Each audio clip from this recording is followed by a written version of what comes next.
دعا کیا ہے؟ رسول اکرم صلی اللہ علیہ وآلہ وسلم فرماتے ہیں کہ الدعاء ترس المومن وعمود الدین، دعا مومن کی سپر ہے اور دین کی بنیاد ہے۔ اور حضرت علی فرماتے ہیں کہ الدعاء ترس المومن ومتى تكسر قرع الباب يفتح لك، دعا مومن کی ڈھال ہے اور جتنا زیادہ دروازہ کھٹکھٹاؤ گے اتنا ہی جلدی کھلے گا۔ اور امام زین العابدین علیہ السلام فرماتے ہیں کہ ان الدعاء لیرد البلاء، کہ دعا جو ہے وہ بلا کو رد کرتی ہے۔ اور امام باقر علیہ السلام فرماتے ہیں کہ الدعاء انفذ من السنان الحدید، کہ دعا جو ہے وہ سنگین تیر سے زیادہ اثر انداز ہوتی ہے۔ اور امام رضا علیہ السلام فرماتے ہیں کہ علیکم بسلاح الانبیاء، فقیل وما سلاح الانبیاء قال الدعاء، فرمایا کہ تمہیں چاہیے کہ انبیاء کے ہتھیار سے مسلح ہو، تو پوچھا کہ انبیاء کے ہتھیار کیا ہیں؟ کہا الدعاء، دعا ہے۔ تو میرا عنوان کلام بھی دعا ہے۔ ہر لباس وجود، ہر جلوگہ ظہور، ہر نقش تخلیق، ہر جدید و عتیق، ہر اثر متشکل، ہر قالب گل، اپنے وجود و شہود میں ایک مسلسل طلب ہے، مسلسل التجا ہے، مسلسل دعا ہے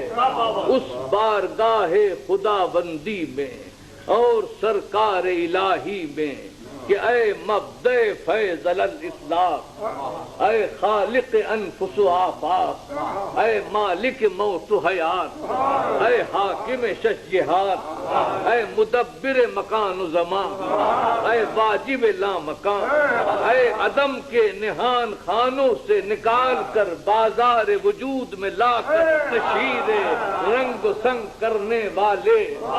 اور اے نیستی کے صحرا سے برآمد کر کے ہستی کے دامن گل فروش پر حسن و جمال کی نمائش کرنے والے، اور اے کوثر وجود سے بپیمان مشیت تقسیم فیض کرنے والے، اور اے تقدیر و تدبیر کے لوح و قلم سے قضاء و قدر کی دنیا آباد کرنے والے، اور اے وجود کی بلندی پر جلوہ فرما ہو کر امکان کی پستیوں پر رحم و کرم کی بارش کرنے والے، رحم کر رحم، کرم کر کرم،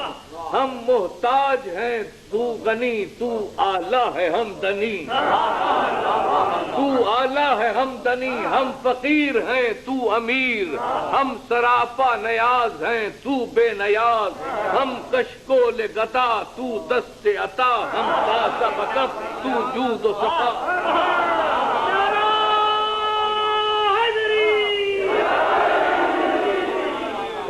توفیق سے ہمارے جام چھلکتے رہیں،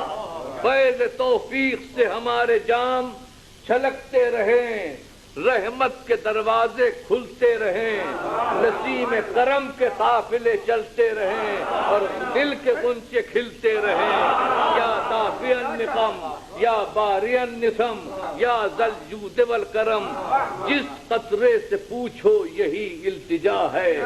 جس ذرے کو چیرو یہی صدا ہے، جس پھول کو توڑو یہی ندا ہے، جس ستارے سے پوچھو یہی مدعا ہے، غرض کے ذرے سے لے کر صحرا تک، قطرے سے لے کر دریا تک، پھول سے لے کر گلستاں تک، ستارے سے لے کر کہکشاں تک، مکان سے لے کر لا مکان تک، جس جس شے کو وجود و شہود ملا ہے وہ ہر آن بارگاہ خدا بندی میں دعا کر رہا ہے، اور یہ دعا ہر آن حضور الہی میں جاری ہے، اور اسی لیے تو عالم پر فیض باری ساری و جاری ہے۔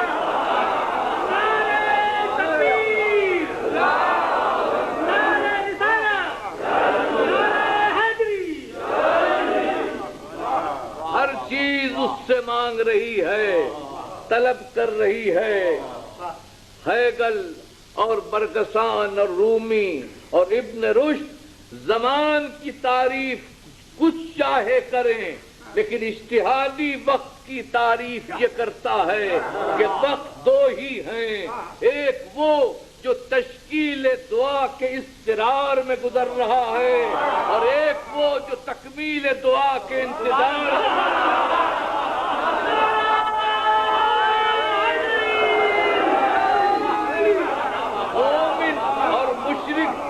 مومن اور موحد کی بھی قید نہیں، مومن اور موحد کی بھی قید نہیں، مشرک و کافر بھی اسی سے مانگ رہے ہیں۔ دل انکار کر رہا ہے مگر دھڑکن کہہ رہی ہے کہ دھڑکتا رہے، زبان منکر ہے مگر جنبش زباں خود دعا ہے کہ چلتی رہے، صحت قائم رہے، دولت دائم رہے، یہ خواہش یہ دعا کس سے ہے؟ اگر اپنی ذات سے ہے تو تکمیل دعا میں دیر کیوں ہو رہی ہے؟ اور اگر کسی غیر سے ہے تو غور کرو کہ وہ غیر کون ہے۔ قرآن کہے گا کہ لئن سألتهم من خلق السماوات والارض وسخر الشمس والقمر ليقولن الله فأنى يؤفكون، ان سے پوچھو کہ آسمان و زمین کا خالق کون ہے تو یہ کہیں گے کافر کہ اللہ ہے، تو پھر کہاں بھٹک رہے ہو، کہاں جا رہے ہو؟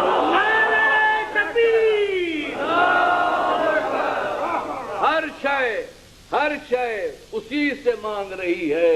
مومن اور موحد کی قید نہیں،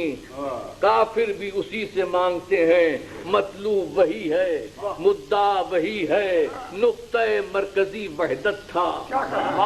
نقطہ مرکزی وحدت تھا، مانگتے سب اللہ سے ہیں، بتوں سے کوئی نہیں مانگتا، مانگتے سب اللہ سے ہیں، مگر فرق یہ ہوا کہ کچھ خود ساختہ وسیلوں سے مانگتے ہیں، کچھ خدا ساختہ وسیلوں سے۔ رب ایک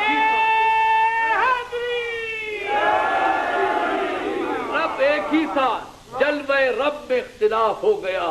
رب ایک ہی تھا، جلوہ رب میں اختلاف ہو گیا، کسی نے اس کو شمس میں دیکھا، کسی نے اس کو نانعار میں دیکھا، کسی نے شجر میں دیکھا، کسی نے قمر میں دیکھا، کسی نے قیوس میں دیکھا، کسی نے ڈیوس میں دیکھا، کسی نے مہاتما بدھ کے مجسموں میں دیکھا، کسی نے برہمن کی لکشمی دیوی میں دیکھا، کسی نے مانی کے یزدا میں دیکھا، کسی نے صنم میں دیکھا، کسی نے مریم میں دیکھا، کسی نے منزل میں پکارا،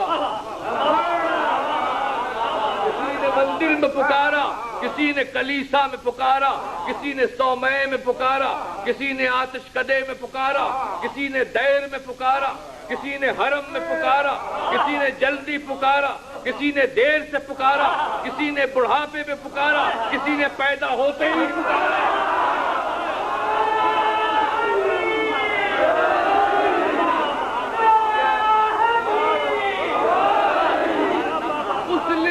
مسلم نے ہوش آتے ہی پکارا، مسلم نے ہوش آتے ہی پکارا، اور کافر نے رود نیل میں بے ہوش ہوتے ہوئے پکارا، آمنت انہ لا الہ الا الذی آمنت بہ بنو اسرائیل وانا من المسلمین۔ یہ وہی فرعون ہے، یہ وہی فرعون ہے جو کہتا تھا کہ میں تمہارا بڑا خدا ہوں، وہ تخت جلیل تھا جہاں کہتا تھا انا ربکم الاعلی، اور یہ رود نیل ہے جہاں کہہ رہا ہے بچا لے خدایا۔ دیکھی سیاست الہیہ، دیکھی سنت الہیہ، اگر چاہتا تو جب انا ربکم الاعلی کہا تھا تو بجلی گرا کر خاکستر کر دیتا، عصائے کلیم سے دو نیم کر دیتا، مگر جلال خداوندی منتظر ہے کہ جس منہ سے اس نے اپنے کو خدا کہا ہے اسی منہ سے میں اپنے کو پکروا کے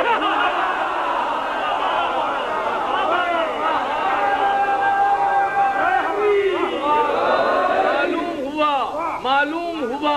اصلی کا اور نقلی کا، اصلی خدا کا اور نقلی خدا کا فرق معلوم ہوا کہ جب نقلی کے پر مصیبت آتی ہے تو اصلی کے پاس آتا ہے کہ بچا لو میں مر گیا۔